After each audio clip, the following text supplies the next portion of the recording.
பதினெண் கீழ்கணக்கு நூல்களுள் மருந்து பெயர்களாலான நூல்கள் அறநூல்கள் 3 அப்படின்னு நமக்கு தெரியும். ஃபர்ஸ்ட் திரிகடுகம், 2வது சிறுபஞ்ச மூலம், 3வது ஏலாதி. இப்போ ஏலாதி பற்றி பார்க்கலாம்.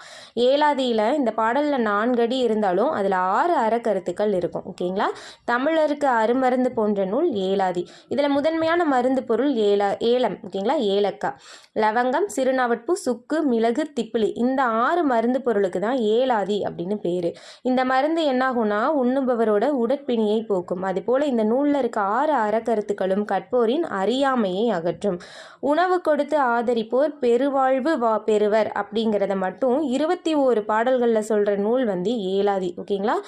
இந்த உடலோட அறுவகை தொழில்கள் என்னென்ன அப்படின்னு சொல்கிற நூல் ஏலாதி. அது என்னென்னு பார்த்தோம்னா எடுத்தல், முடக்கல், நிமிர்தல், நிலைத்தல், படுத்தல், ஆடல். ஓகேங்களா?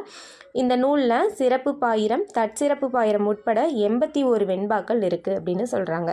ஆசிரியர் குறிப்பு பார்த்தோம்னா ஏலாதியோட ஆசிரியர் குறிப்பு பற்றி பார்க்கலாம். இதோட ஆசிரியர் கனி மேதாவியார். இவங்களை கணித மேதையார் அப்படின்னு சொல்கிறாங்க. ஓகேங்களா? கனி அப்படின்னா ஜோதிடம், மேதாவியார்னா வல்லவர். இவர் கடைச்சங்க காலத்தில் வாழ்ந்தவர். காலம் கிபி 5ஆம் நூற்றாண்டு. ஏலாதியில் சமண சமயத்திற்கே உரிய கொல்லாமை முதலிய உயரிய அறக்கருத்துக்களை வலியுறுத்தி கூறுறதுனால இவரை சமண சமயத்தவர் அப்படின்னு சொல்கிறாங்க. கனி மேதாவியார் எழுதின இன்னொரு நூல் திணைமாலை 150. ஓகேங்களா? 9 அப்படிங்கிற எண்ணை குறிக்கிறதுக்கு பதிலாக இவங்க தொண்டு அப்படிங்கிற சொல்லை பயன்படுத்துகிறாங்கன்னு சொல்கிறாங்க. ஓகேங்களா? Okay, thank you.